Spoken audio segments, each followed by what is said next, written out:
Good morning friends. कक्षा 10 SS chapter number 2 आज हम देख रहे हैं। उसमें आगे देखते हैं भारत की ललित कला,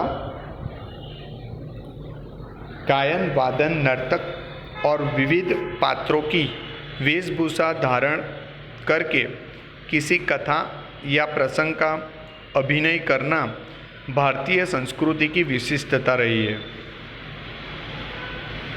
रामायण, महाभारत जैसे महान ग्रंथों और अन्य भारतीय साहित्य के आधार पर मनोरंजन के साथ लोक संस्कार देने का कार्य काफ़ी समय से भारत में चलता रहा है, जिसका विशद अध्ययन रसमय है। बात करते हैं संगीत कला की। स्वर, ताल और लय की दृष्टि से भारतीय संगीत विश्व के अन्य देशों के संगीत से भिन्न है। हमारे 4 वेदों में से सामवेद संगीत से संबंधित वेद माना जाता है।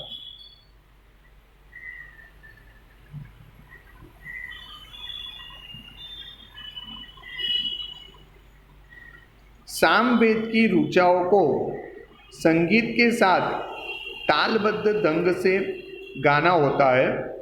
संगीत में गायन और वादन दोनों का समावेश होता है।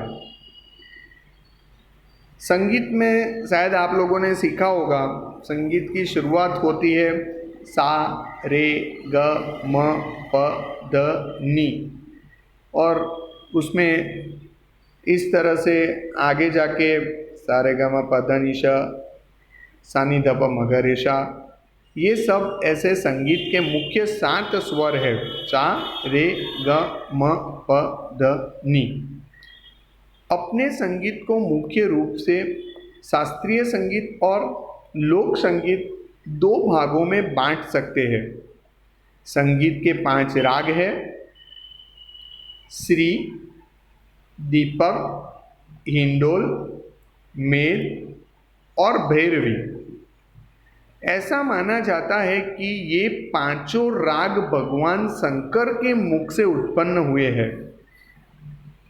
प्राचीन भारत में संगीत संबंधी बहुत से ग्रंथ लिखे गए हैं, जिसमें से संगीत मकरंद, संगीत रत्नाकर और संगीत पारिजात का परिचय निम्न अनुसार है।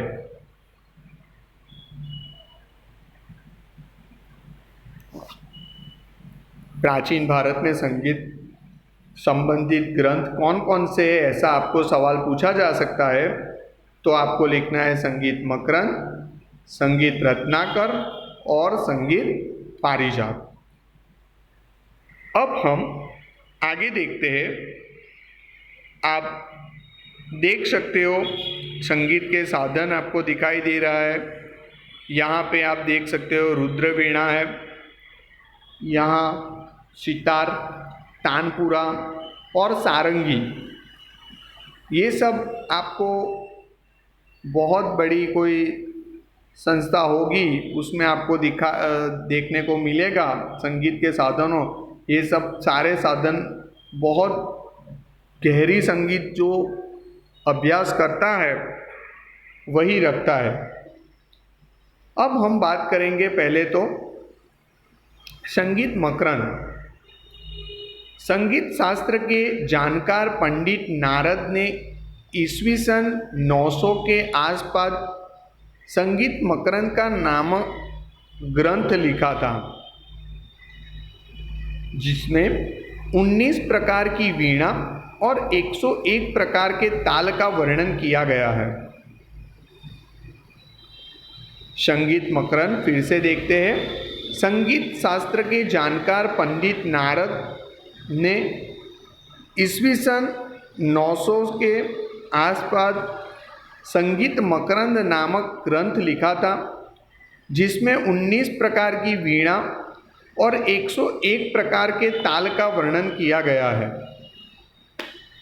संगीत रत्नाकर संगीत शास्त्र के ज्ञाता पंडित सारंगदेव इस ग्रंथ के रचयिता है। वे दौलताबाद में रहते थे, इसलिए उत्तर भारत और दक्षिण भारत के संगीत से परिचित थे। पंडित विष्णु नारायण भातखंडे ने संगीत रत्नाकर को भारतीय संगीत का सर्वश्रेष्ठ प्रमाणभूत ग्रंथ माना है। यहाँ आपको छोटे छोटे बहुत सारे सवाल आ सकते हैं। पंडित विष्णु नारायण भातखंड ने संगीत रत्नाकर को भारतीय संगीत का सर्वश्रेष्ठ प्रमाणभूत ग्रंथ माना है। तो ऐसा एक सवाल आ सकता है कि पंडित विष्णु नारायण भातखंड ने कौन से ग्रंथ को सर्वश्रेष्ठ या प्रमाणभूत ग्रंथ माना है, तो कि संगीत रत्नाकर। संगीत के अंगों को समझने के लिए यह ग्रंथ अद्वितीय माना जाता है। आगे देखते हैं संगीत पारिजात। पंडित अहोबल ने ईस्वी सन 1965 में उत्तर हिंदुस्तानी संगीत पद्धति के लिए इस महत्वपूर्ण ग्रंथ की रचना की थी।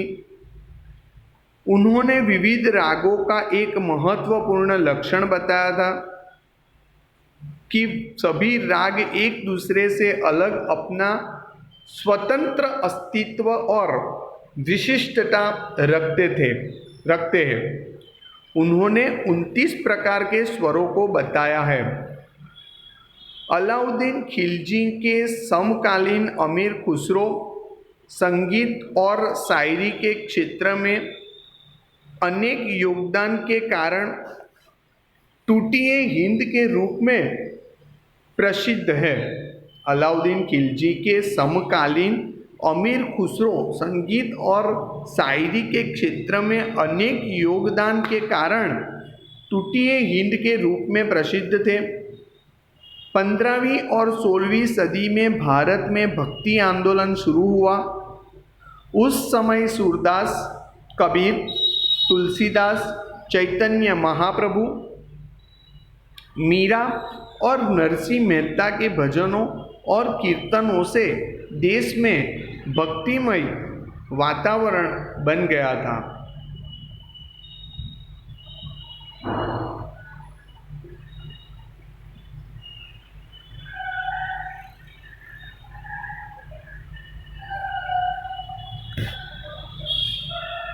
पंद्रहवीं सदी में स्वामी हरिदास के शिष्य बेजू बावरा और तानसेन, यहाँ पे आपको याद रखना है 15वीं सदी में स्वामी हरिदास के शिष्य बेजू बावरा और तानसेन। आपको ऐसा भी पूछा जा सकता है कि स्वामी हरिदास के शिष्य कौन कौन है, तो बेजू बावरा और तानसेन।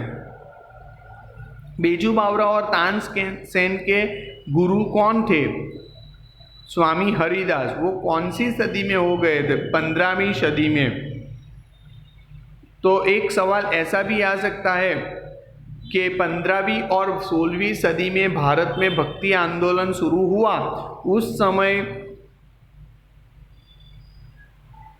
कौन कौन हो गए थे? सूरदास, कबीर, तुलसीदास, चैतन्य महाप्रभु, मीराबाई और नरसिंह मेहता। उनके भजनों और कीर्तनों से देश में भक्तिमय वातावरण बन गया था। गुजरात की संगीत जोड़ी ताना और रीरी नामक कन्या खूब प्रसिद्ध थी। ये भी एक सवाल बार बार आता है। गुजरात की दो जोड़ी कन्याएं की दो जोड़ी कौन कौन थी? ताना और रीरी। ताना और रीरी गुजरात की संगीत जोड़ी थी, वो भी बहुत प्रख्यात थी। आप यहाँ पे एक चित्र देख सकते हो। वो चित्र है नृत्य कला के देवाधिदेव माने आदिदेव नटराज, और वो है देवाधिदेव भगवान शिव का चित्र है, वो मूर्ति है। जो भी नृत्य सीखता है उसके पास ये भगवान शिव की, नटराज की मूर्ति रहती है। अब नृत्य कला की बात करते हैं। नृत्य शब्द की व्युत्पत्ति मूल संस्कृत धातु नृत माने नृत्य करना पर से हुई है। नृत्य ताल और लय के साथ सौंदर्य की अनुभूति कराने का साधन है। नृत्य कला के आदि देव भगवान शिव माने नटराज माने जाते हैं। लोगों को नृत्य सिखाने के लिए स्वर्ग से पृथ्वी पर इस कला को सर्वप्रथम नटराज शिव लाए थे।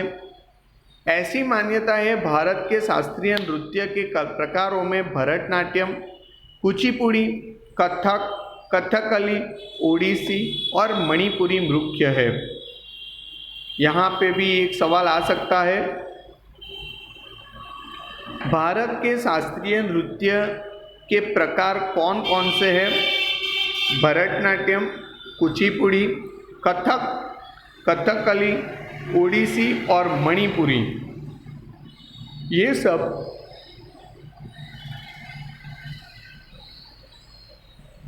भारतीय शास्त्रीय नृत्य के प्रकार हैं।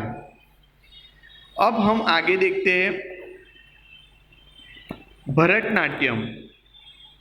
ये चित्र आप देख सकते हो, वो है भरतनाट्यम नृत्य कला का चित्र है। भरतनाट्यम का उद्भव स्थान तमिलनाडु राज्य का तंजावुर जिला माना जाता है। ये भी एक सवाल एग्जाम में आ सकता है। भरतनाट्यम का उद्भव कहाँ हुआ? तमिलनाडु राज्य के तंजावुर जिले में। भरत मुनि रचित नाट्य शास्त्र और नंदिकेश्वर रचित अभिनव दर्पण, ये दोनों ग्रंथ भरतनाट्यम के आधार स्रोत है। आपको ये भी एक सवाल आ सकता है, तो उसमें लिख सकते हैं भरत मुनि ने रचाया था नाट्य शास्त्र और नंदिकेश्वर ने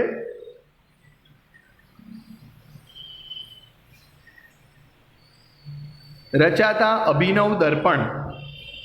ये दोनों ग्रंथ भरतनाट्यम के आधार स्रोत है। मृणालिनी साराभाई, गोपी कृष्ण के उपरांत फिल्म क्षेत्र की मशहूर अभिनेत्री वैजंती माला और हेमा मालिनी ने भी प्राचीन भारत की इस विरासत को जीवित रखा है। वैजंती माला तो अभी भी फिल्म हीरोइन है। बागबान पिक्चर में आप लोगों ने अमिताभ बच्चन जी के साथ जिसको देखा है वो हेमा मालिनी है। उसको भरतनाट्यम बहुत अच्छी तरह से आता है। और एक है वैजंती माला, वो भी बहुत पुराने फिल्मों में आती थी, पर वो दोनों हीरोइन आज भी भरतनाट्यम अच्छी तरह से कर सकती है। और आगे देखते हैं कुचिपुड़ी नृत्य शैली। इस नृत्य की रचना 15वीं सदी के दौरान हुई है। मुख्य रूप से स्त्री सौंदर्य के वर्णन पर आधारित और स्त्रियों तथा पुरुषों दोनों द्वारा किए जाने वाले कुचिपुड़ी नृत्य में भारतीय नृत्य की बुनियादी मुद्राओं को शामिल कर लिया गया है। यह आंध्र में विशेष रूप से प्रचलित है। गुरु प्रहलाद शर्मा, राजा रेड्डी, यामिनी रेड्डी, शोभा नायडू आदि प्रख्यात नर्तकों ने भी इस शैली की प्राचीन विरासत को जीवित रखा है।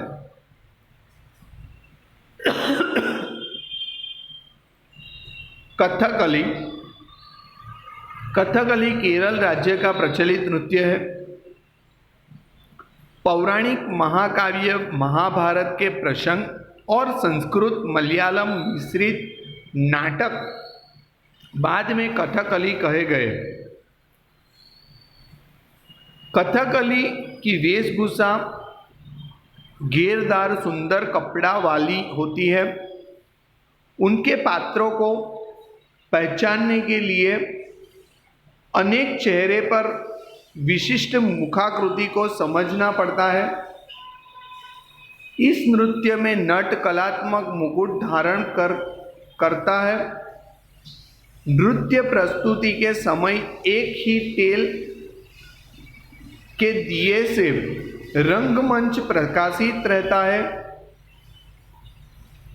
नट पर्दे के पीछे आकर अपना संगीतमय परिचय देता है तथा तीनों लोक के पात्रों को चेहरे के हाव भाव एवं हस्त मुद्रा से सजीव करता है। केरल के कवि श्री वल्लभथोर, कलामंडलम, कृष्ण प्रसाद, शिवारम वगैरह ने इस शैली को देश विदेश में प्रसिद्धि दिलाई। अब देखते हैं आगे कथक नृत्य। कथन करे सो कथक कहावे, यह उक्ति पर से कथक आया है। फ्रेंड्स, बार बार परीक्षा में ये सेंटेंस पूछा जाता है। कथन करे सो कथक कहावे उक्ति पर से कथन आया है। महाभारत में श्री कृष्ण और गोपियों के साथ के नृत्य की कथाओं पर कथक नृत्य आधारित है। भारत में वैष्णव संप्रदाय की श्रृंगार भक्ति के साथ कथक नृत्य का विकास हुआ है। उसमें एक पैर पर गोल गोल घूमना होता है और नृत्य के प्रसंग प्रदर्शित किए जाते हैं। इस नृत्य में स्त्रियां चूड़ीदार पायजामा और ऊपर घेर वाला कपड़ा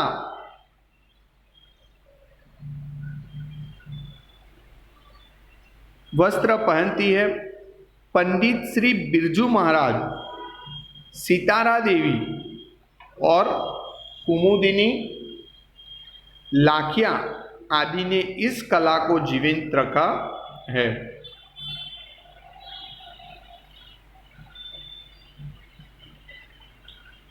देखते हैं मणिपुरी नृत्य।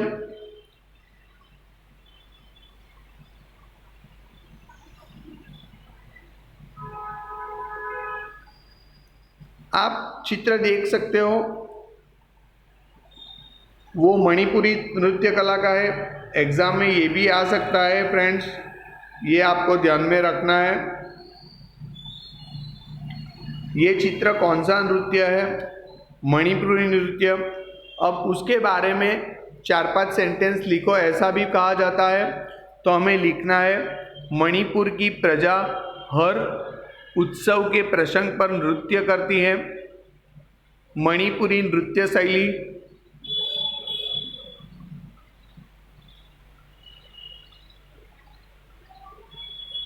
मुख्य रूप से श्री कृष्ण की बाल लीला और रास लीला पर आधारित है।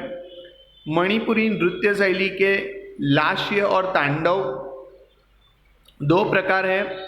इस नृत्य के समय रेशम का ब्लाउज पहन करके कमर पर पट्टा बांधते हैं तथा नीचे जोरदार हरे रंग का घाघरा, जिसको कुमीन कहते हैं, तो वो कुमीन पहनते हैं। एग्जाम में ये भी एक सवाल आ सकता है, कुमीन किसको कहा जाता है? मणिपुरी नृत्य में नीचे जो घेरदार हरे रंग का घाघरा पहनते हैं उसे कुमीन कहते हैं। गुरु आमोबी सिंह, आतोम्बे सिंह, गुरु बिपिन सिन्हा, नैना झवेरी, निर्मल मेहता आदि ने इस नृत्य को देश विदेश में प्रसिद्धि दिलाई है।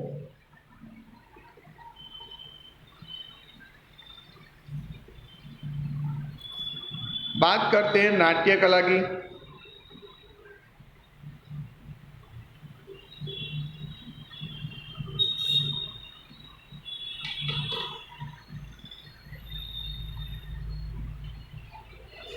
अब हम फ्रेंड्स यहाँ नाट्य कला से रुकते हैं। आज के लिए इतना। Thank you.